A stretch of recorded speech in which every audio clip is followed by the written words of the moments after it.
Un jeune Africain a laissé le monde des élites sans voix.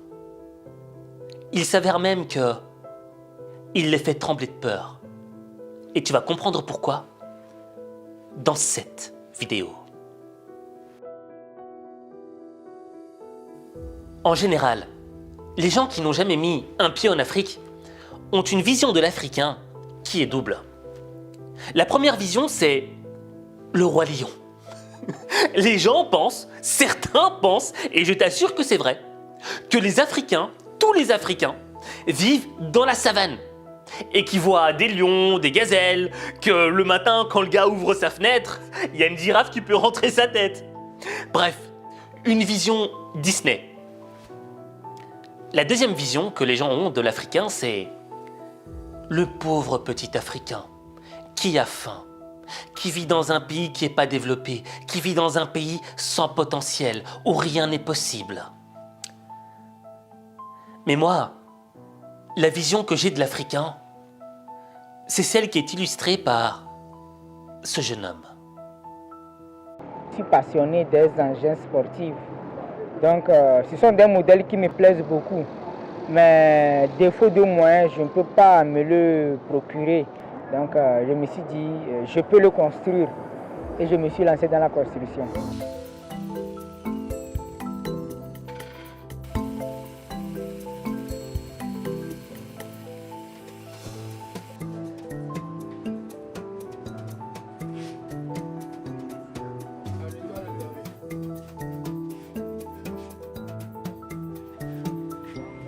La majorité des pièces utilisées, c'est dans les récupérations.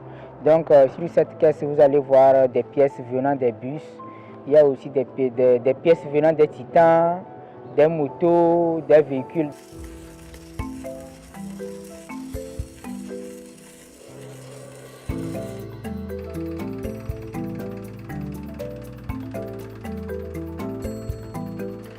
Moi, j'ai eu mon bac A4 en 2016. Et après le bac, moi, je me suis lancé dans l'entrepreneuriat, la vente et réparation des téléphones, ordinateurs. Donc, c'est dedans que je suis. Donc, c'est grâce à ça que j'ai pu rassembler une somme pour la conception de celle-ci.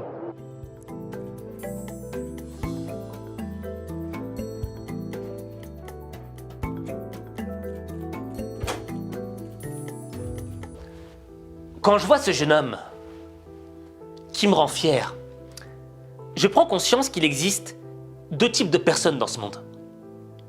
Le premier type de personnes, c'est les gens qui attendent qu'on leur donne, qui tendent la main, mendient constamment pour qu'on leur donne quelque chose.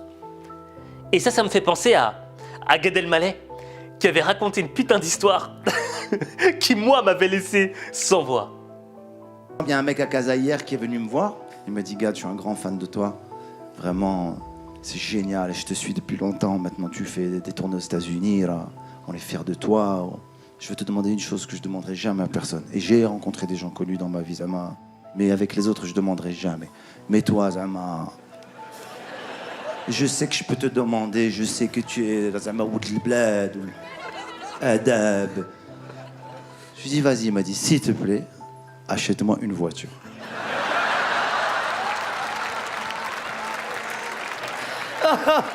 Ah, c'est magnifique.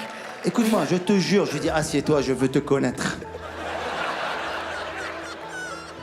Et il m'a rajouté un truc, jamais m'a rajouté un truc, il m'a tué de rire, il m'a dit, je te jure, si tu fais ça, tu vas pas le regretter.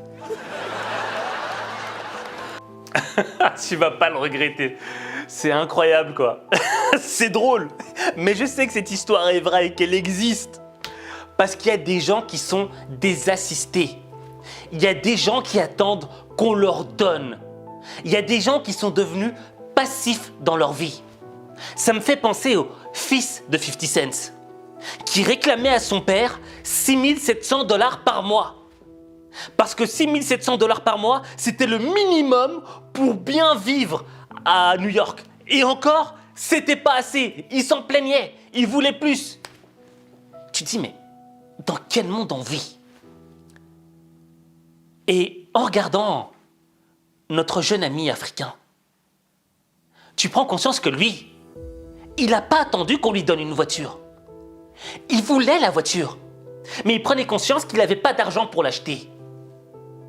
Et donc, au lieu d'être dans la position du mendiant qui attend qu'on lui donne quelque chose, il a été dans la position de l'homme actif, de l'homme responsable de sa propre vie. Et il a décidé d'aller prendre ce qu'il voulait. Et prendre ce que tu veux, c'est quoi? C'est te bouger les fesses. Et lui, il a regardé sa situation.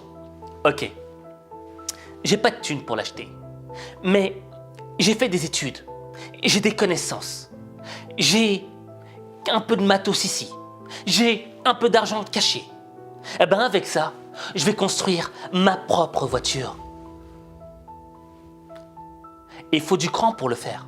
Il faut de la confiance en soi pour le faire. Il faut de la technique, de la connaissance. Et ce jeune gars l'a fait. Et je suis sûr que le jour où il a eu cette idée et qu'il en aurait parlé aux gens, tout le monde lui aurait ri à la gueule. Mais il l'a fait. Il a décidé de prendre ses rêves au lieu d'attendre que quelqu'un lui donne la chose dont il rêve. Voilà pourquoi je te dis qu'il existe deux types de personnes dans ce monde. Maintenant, pourquoi ce jeune garçon est un danger pour les élites?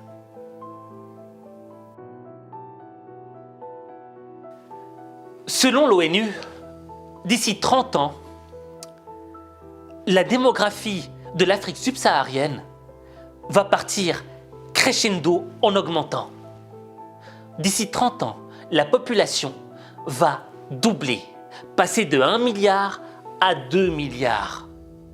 Et la plupart des gens qui vont peupler l'Afrique seront des jeunes. Alors imagine-toi, dans un monde où on regarde l'Afrique avec un air assez méprisant, où l'Africain, dans le fond, c'est un pauvre petit. Imagine-toi 10 millions d'Africains avec le mindset de ce jeune homme. Le mindset du gars qui n'attend pas qu'on lui donne quelque chose, mais qui va prendre ce qu'il veut, qui va prendre le pouvoir pour sa vie. Ça fait trembler les élites. Ça fait peur. Et au fait, la relation Afrique-Chine, Afrique-Europe, Afrique-États-Unis change de paradigme. Parce que lorsque ces grands pays, ces pays d'industrie venaient en Afrique, on ne va pas dire qu'ils venaient comme des colonisateurs. Je parle de notre époque actuelle. Non, mais ils viennent un peu avec... on va prendre vos ressources, on va les utiliser à notre profit. Mais si tu as des gens comme ce jeune gars-là, qui savent prendre le pouvoir et qui n'attendent pas que les autres fassent à leur place, ça change le rapport de pouvoir. Et on en arrive un petit peu à la vision du président du Ghana. Comment l'impliquer dans le développement du continent? Une fois que nous aurons changé le récit sur l'Afrique et que nous pourrons le faire que par nous-mêmes, nous devrons nous éloigner de l'idée qu'il y a quelque part un Père Noël qui viendra pour développer notre continent à notre place. Il n'y a pas de Père Noël. Il n'y a que nous qui pouvons le faire, développer notre continent.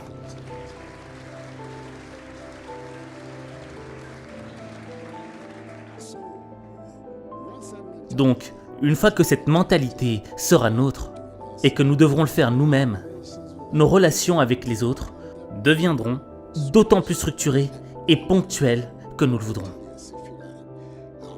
Nos relations avec la France, avec l'Europe, nos relations avec l'Europe sont naturelles. Vous regardez la géographie du monde. L'Afrique et l'Europe sont des partenaires naturels. Il y a cette petite bande d'eau de la Méditerranée qui nous sépare, c'est tout. Donc, quand vous regardez cela et que vous regardez aussi l'histoire qui s'est déroulée entre l'Afrique et l'Europe, c'est une relation naturelle et une alliance naturelle, mais une relation qui doit être différente de la relation que nous avons eue précédemment. Pourquoi est-ce que je dis ça? Cette relation a enrichi l'Europe, mais n'a pas enrichi l'Afrique. Nous devons donc changer cette dynamique. Et nous pouvons le faire qu'en prenant les mesures appropriées pour notre avenir. Au fait, si chaque Africain décide d'avoir le même mindset que ce jeune homme, eh bien, le rapport du partenariat à l'Afrique sera un rapport d'égal à égal. Et ça, hélas, ça va en déranger beaucoup. Et je pense que tu peux te faire une idée de qui je parle.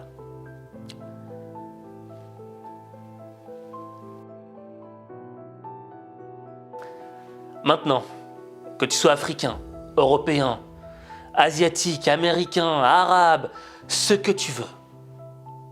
Ce qui compte, c'est pas l'endroit d'où tu viens. Ce qui compte, c'est le mindset que tu vas développer dans ton esprit. Est-ce que tu vas développer un mindset de perdant, de personne qui attendent qu'on lui donne quelque chose, de la personne qui réclame? Ou est-ce que tu vas avoir le mindset de la personne qui décide de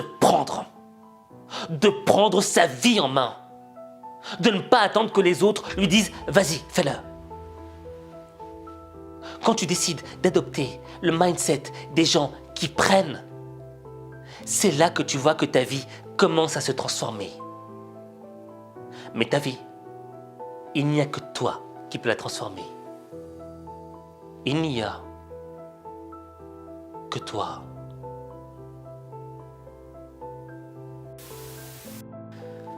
Exercice. Je veux que tu écrives en commentaire « Je prends ma vie en main ».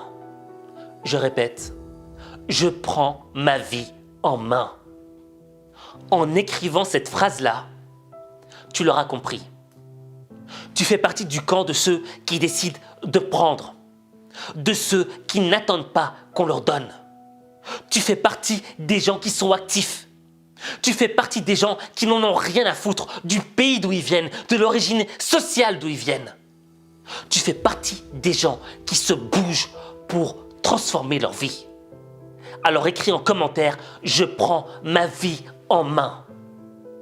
Et si tu veux un complément pour t'aider à avoir le mindset des gagnants, de ceux qui prennent leur vie en main, n'hésite pas à t'inscrire à ma newsletter gratuite Coaching Day.